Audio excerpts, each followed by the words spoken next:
بسم اللہ الرحمن الرحیم۔ ناظرین، اسماعیل خان ایک نئی ویڈیو کے ساتھ آپ کی خدمت میں حاضر ہے۔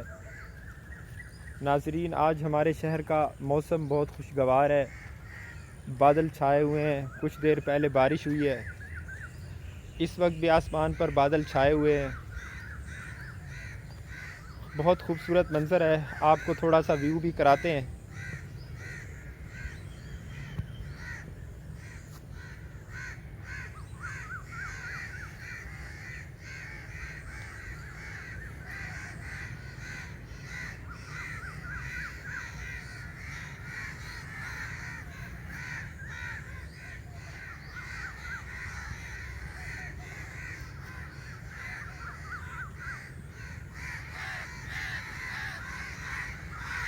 ناظرین، آج ہم بات کریں گے آزاد خارجہ پالیسی کے بارے میں۔ کسی بھی شخص یا قوم کی ترقی، خوشحالی اور زندگی کا دار و مدار آزادی پر ہوتا ہے۔ آزادی فرد کے لیے بھی ضروری ہے اور قوم کے لیے بھی ضروری ہے۔ کوئی بھی قوم جو آزاد نہ ہو وہ ترقی نہیں کر سکتی، اور کوئی شخص جو آزاد نہ ہو اس کی بھی ترقی و خوشحالی ممکن نہیں ہے۔ آزاد فیصلے، آزاد ڈیسیژنز آپ کی ترقی کے ضامن ہوتے ہیں۔ اگر آپ اپنی مرضی سے فیصلے لیتے ہیں، اگر آپ فیصلے لینے میں آزاد ہیں، تبھی آپ ترقی کر سکتے ہیں، ورنہ ترقی ممکن نہیں ہے۔ آپ نے خود فیصلہ کرنا ہوتا ہے کہ کون سی چیز آپ کے مالی مفاد میں ہے، آپ کا شوق کیا ہے، اس طرح کے دیگر معاملات۔ آج ہم اجتماعی حیثیت سے بات کرنے والے ہیں، تو اس لیے ہم اپنے موضوع پر رہیں گے۔ ناظرین، بدقسمتی سے پاکستان، جس دن سے پاکستان کا قیام عمل میں آیا ہے، پاکستان امریکی بلاک کا حصہ بننے کے بعد امریکی کالونی بن کر رہ گیا ہے۔ پاکستان کے معاملات ٹھیک نہیں ہوئے۔ اس میں اہم ترین جو واقعات ہیں وہ 1980 کا واقعہ ہے، 1979، یعنی جب پاکستان نے روس کے خلاف امریکی بلاک کا حصہ بننے کا فیصلہ کیا۔ اس کے بعد 2001 میں جب طالبان کے خلاف پاکستان نے امریکی اتحادی بننے کا فیصلہ کیا۔ یہ دو بڑے ایسے ڈیسیژن تھے جنہوں نے پاکستان کو صدیوں پیچھے دھکیل دیا۔ پاکستان کا کلچر خراب ہو گیا، پاکستان کی اکانومی ڈوب گئی، پاکستان کے مستقبل کے جو امکانات تھے وہ سارے ختم ہو گئے۔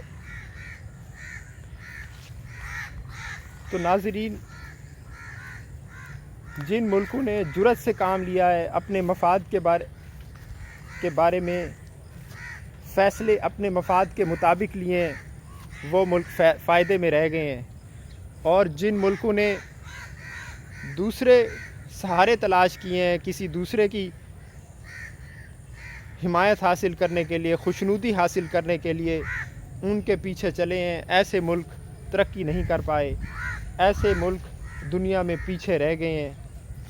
اس کی حالیہ مثال یوکرائن جنگ، رشیا یوکرائن جنگ ہے۔ اس میں امریکہ اور اس کے اتحادیوں نے پوری دنیا کو اپنے ساتھ ملانے کی کوشش کی، رشیا پر سخت ترین پابندیاں عائد کیں۔ ان کی کوشش تھی کہ رشیا جو ہے وہ بالکل یکا و تنہا رہ جائے، دنیا میں کوئی بھی ملک اس کی حمایت نہ کرے۔ لیکن اس میں بڑا مسئلہ یہ آن پڑا کہ جو رشیا پر پابندیاں لگانے والے تھے ان کا اپنا نقصان زیادہ ہو گیا، جس میں خاص طور پہ یورپ جو ہے وہ سر فہرست ہے۔ جن ملکوں نے جرأت سے کام لیا، اس میں صرف دو ملکوں کا تذکرہ کرنا چاہوں گا اس میں سب سے پہلے تو انڈیا ہے۔ انڈیا کے وزیر خارجہ جے شنکر جب وہ یورپ میں گئے، اور یورپ کا ایک کنٹری ہے جو شنجن ہے، یورپین یونین کا ممبر بھی ہے، سلواکیہ میں جب ان سے پوچھا گیا کہ رشیا کس لیے آپ رشیا سے آئل لے رہے ہیں، بلکہ پابندیوں کے بعد آپ نے پیٹرول کی جو خرید ہے اس میں 9 گنا اضافہ ہو گیا ہے، تو انہوں نے کہا کہ یہ کسی ضد کی بنیاد پر نہیں ہے۔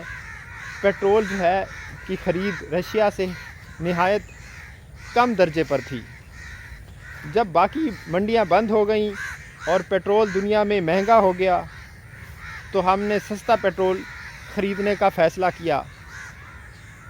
جب ان سے کہا گیا کہ آپ کا پیٹرول جو ہے وہ یوکرائن جنگ میں رشیا کو فیور دے رہا ہے، اس کو طاقت دے رہا ہے، آپ کا تیل خریدنا اس سے، تو انہوں نے کہا کہ اگر یورپ کا گیس خریدنا رشیا کو طاقت نہیں دیتا تو ہمارا پیٹرول خریدنے سے کیسے طاقت ملتی ہے۔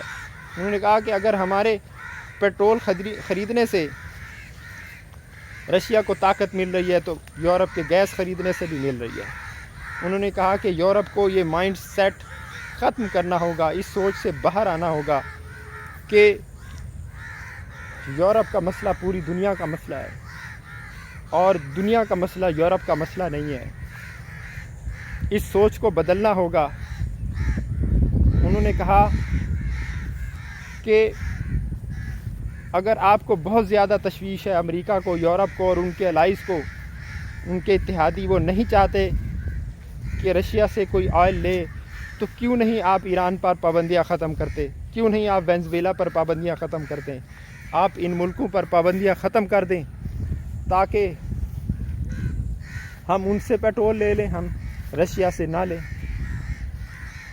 اور اس میں یہ دیکھیں کہ انڈیا جو ہے اس نے وہاں سے رشیا سے آئل لے کر اس کو ریفائن کر کے یورپ کو بھی بیچ رہا ہے اور ملکوں کو بھی بیچ رہا ہے اور دگنا منافع کما رہا ہے، اربوں ڈالر اس نے بنا لیے ہیں۔ تو یہ ایسے معاملات ہیں جو صرف آزادی کے مرہون منت ہیں۔ اگر انڈیا جرأت کا مظاہرہ نہ کرتا، اپنی آزاد خارجہ پالیسی پر نہ چلتا اور امریکہ اور یورپ کی دھمکیوں میں آ جاتا، ان سے ڈر جاتا، تو یہ ممکن نہیں تھا کہ وہ اتنا بڑا فائدہ حاصل کرتا۔ نہ وہ اپنی قوم کو فائدہ دے سکتا تھا، اپنے ملک کو فائدہ دے سکتا تھا، نہ ہی اپنے ملک کے عوام کو فائدہ دے سکتا تھا۔ اسی طرح کچھ دن قبل جب امریکی اسٹیٹ آف فارن افیئرز جو ہیں، خارجہ امور کے جو سیکٹری ہیں، بلنکن صاحب، وہ جب جنوبی افریقہ کے دورے پر گئے تو وہاں کی جو وزیر خارجہ تھیں تو انہوں نے کہا کہ آپ ہمیں ڈکٹیٹ نہ کریں، آپ ہمیں ہدایات نہ دیں کہ ہم نے کیا کرنا ہے۔ انہوں نے کہا کہ اختلاف کے باوجود آپ باہمی تعاون کے کلچر کو فروغ دیں، دشمنوں کو بھی برداشت کرنا سیکھیں۔ دنیا میں ایسا نہیں ہو سکتا کہ پوری دنیا میں اختلاف ختم ہو جائے، ساری دنیا ایک پیج پر آ جائے زبردستی یا محبت سے، ایسا ہونا ممکن نہیں ہے۔ تو انہوں نے بھی امریکی ڈکٹیشن قبول کرنے سے انکار کر دیا، ان کو باور کرایا امریکی وزیر خارجہ کو کہ آپ ہمیں ڈکٹیٹ نہ کریں، ہم اپنی خارجہ پالیسی آزاد رکھیں گے، اپنے مفاد کے مطابق فیصلہ کریں گے۔ لیکن اس کے برعکس پاکستان، جس کے ہمسائے میں ایران جیسا ملک ہے، جو بہت بڑا آئل کا پروڈیوسر ہے، تیل کے بہت بے پناہ ذخائر ہیں، لیکن پاکستان اس سے پیٹرول نہیں لے سکتا، رشیا سے نہیں لے سکتا، ایران سے گیس نہیں لے سکتا۔ پریشر کی وجہ سے پاکستان میں پیٹرول مہنگا ہونے کی وجہ سے ہر چیز مہنگی ہو گئی ہے، پاکستان کی اکانومی ڈوب گئی ہے تقریباً۔ صرف قرضے پر یہ ملک چل رہا ہے، اگر قرضہ نہ ملے تو معاملات بہت خراب ہو جائیں، پاکستان بینک کرپٹ کر جائے، پاکستان ڈیفالٹ کر جائے۔ لیکن آزاد خارجہ پالیسی کو ہم اختیار کرنے کے لیے تیار نہیں ہیں، کیونکہ وہ اقدامات ہم نے نہیں اٹھائے جو قوموں کو آزاد کرتے ہیں، جو پاؤں میں طاقت پیدا کرتے ہیں، جس کے ذریعے ہماری زبان میں، ہمارے لہجے میں طاقت آتی ہے. کیا وجہ ہے کہ پاکستان دنیا کی 5ویں بڑی طاقت ہے. چھوٹے چھوٹے ملک تو رشیا سے پیٹرول لے رہے ہیں، لیکن پاکستان اتنا بڑا ملک، دنیا کا 5واں بڑا ملک، وہ امریکہ سے اتنا زیادہ خوف زدہ ہے کہ وہ اپنے مفاد میں فیصلہ نہیں کر سکتا اور اپنی معیشت کو اپنے ہاتھوں سے ڈبو رہا ہے، بزدلی کا مظاہرہ کر رہا ہے. ہم یہ نہیں کہتے کہ پاکستان امریکہ سے ٹکرا جائے، یورپ سے ٹکرا جائے یا کسی دوسرے ملک سے ٹکرا جائے، لیکن اپنے مفاد میں فیصلہ لینا ضروری ہے. جب تک پاکستان اپنے مفاد میں فیصلہ نہیں لے گا، اپنی آزادی کا مظاہرہ نہیں کرے گا، تب تک یہ ملک اسی طرح تباہ حال اور برباد رہے گا. آج تک کے لیے اتنا ہی. انشاءاللہ ملتے ہیں نیکسٹ ویڈیو میں. اللہ حافظ.